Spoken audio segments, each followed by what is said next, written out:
Well, hello everyone, and welcome to the Talk of the Town.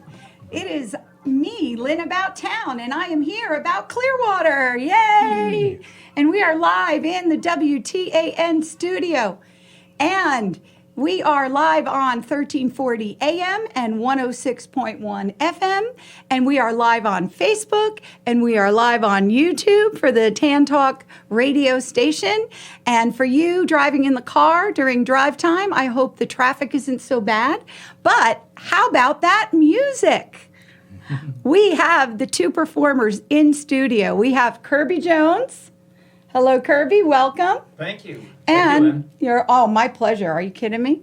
We've been waiting for this show. Kirby, I had the pleasure of hearing Kirby play for a beautiful event we went to, just a top-notch 5-star dinner, and we were just blown away. And my husband and I, we went over and started talking to him, and we just, as well as he performs, he's that sweet of a gentleman. And so I said, you need to come on the radio. Let's just do it. So we got it together today, and we have Kirby Jones. Thank you. That's over-flattering. Oh, my pleasure. My pleasure. He's got a great big Yamaha keyboard here, like a full grand piano size, and we're all tucked in here in this little studio making it happen.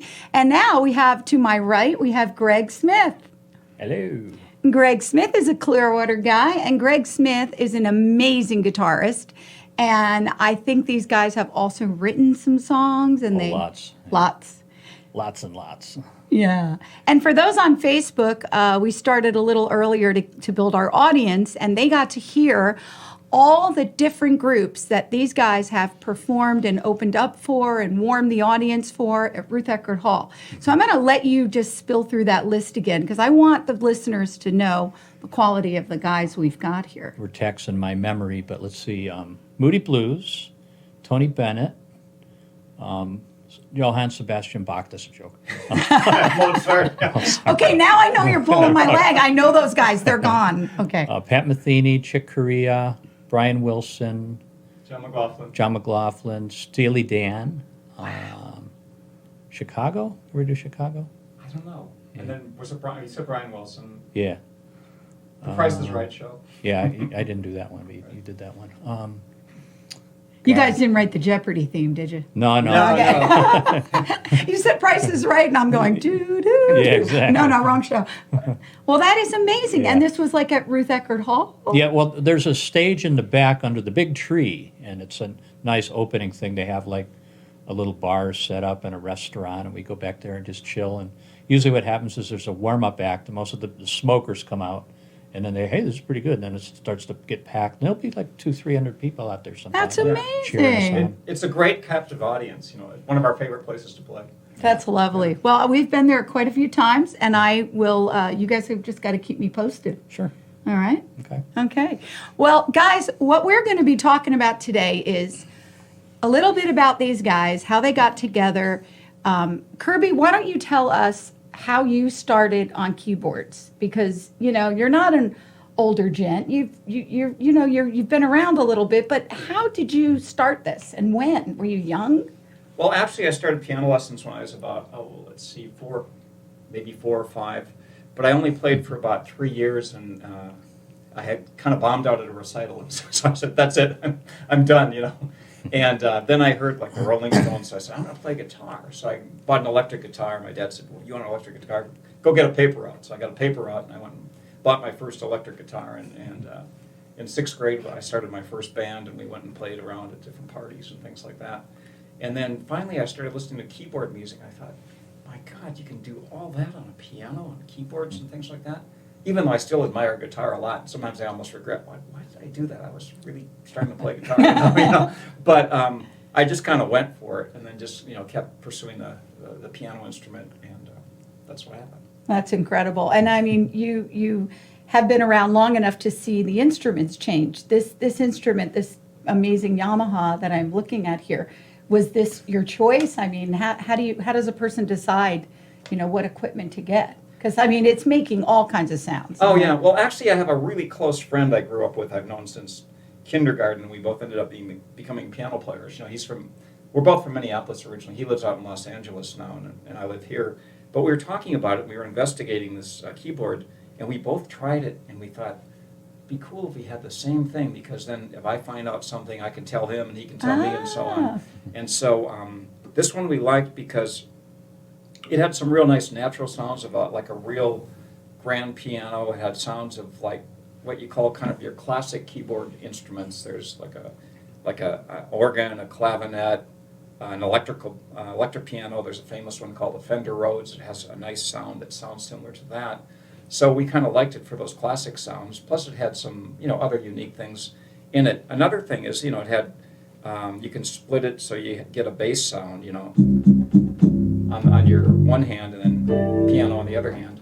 Wow. Or if you want drums, you hit a button.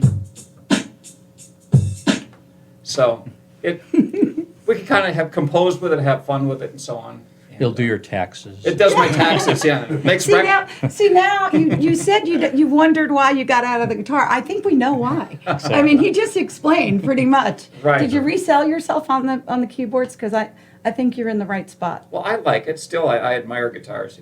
All right. Yeah. Well, on that note, we're going to turn to my right and talk to Mr. Greg Smith, because I have watched you now at I'd say it's about 4 events. I know we really officially met today, Oh, okay. but I have admired you from afar. And I actually, one of the first things that I noticed, I'm just going to say this to you because you didn't expect me to say this, but it's from my heart, Okay. is how comfortable you are holding Wow. a guitar. Like, even today, we're crammed in this little space, and you were able to just take that thing and just go up like a little high. For those of you watching, you'll be able to see what I'm talking about. We're tight in here. And it just looks so comfortable. So how long have you been playing to get to the point where you're that comfortable? Well, let's say I'll do it by years. It's been, I think this is my 53rd year of playing guitar. Wow. Now, I don't want to have it like that. If you don't mind having it flat. He started when he was 1. You started when he was 1. There you go. Anyways, I started on clarinet, and I took about, I think, 2 lessons, and then the music teachers in 2nd or 3rd grades said, I think you should seriously think about quitting. Oh my My gosh. gosh. So soon after that, I quit it. Yeah. Nice Mrs. guy. Nice Mrs. guy, really. And then Mimi. I kind of went along in life, and did collecting lizards and catching snakes and stuff and all that. And then my dad made me a little guitar out of a cigar box. It didn't have much sound. The strings were kind of, but it was cute. It had a little wooden neck, so I Oh played my that for a while.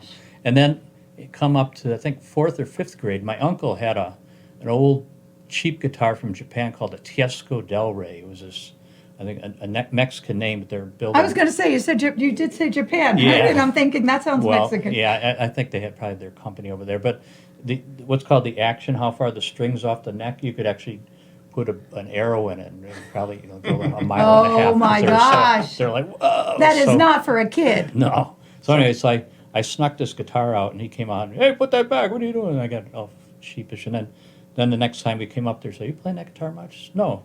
Want to buy it? Oh, sure. So I bought it for $50. Same thing. I had a paper route. Yeah. And then, It's funny. yeah, I started playing it, and I took some lessons. And a friend of mine down the street had a band. They were doing a Yardbird song called "For Your Love." Remember that song? Oh, I love that. For Your I Love. used to love that song. I still like it. Yeah, and then I was hiding in the bushes and stuff, and he's like, "Come on in," and then I got up and did some wailing away, and it just kind of built up from there. I started a bunch of bands and stuff. I've been in thousands of bands since then. And went to Berklee School of Music for a while, and he studied with a lot of That's no different people. shabby school of music. Yeah, it was a good. Some of it was good. Some of it was. Yeah. I mean, the big thing there was just playing with other people. They had like a downstairs thing at night where they had all these rehearsal spaces, and they had a big band in this room and a fusion band in this room, a hard rock band. You could just go from room to room every night, and it was like Wow. it was like on 52nd Street back in the 40s, where all the top jazz guys were. I learned so much from Oh that. my God. I was thinking, like, wow, like Yeah. you're falling into like amazing artists just all in one space, just boom, boom, boom. Exactly. Wow, what a treat. And then I was really into the Monkees when they first came out. We did a bunch of Monkey songs, and then kind of progressed into Grand Funk, and then into Johnny Winter and Hendrix and B.B. King.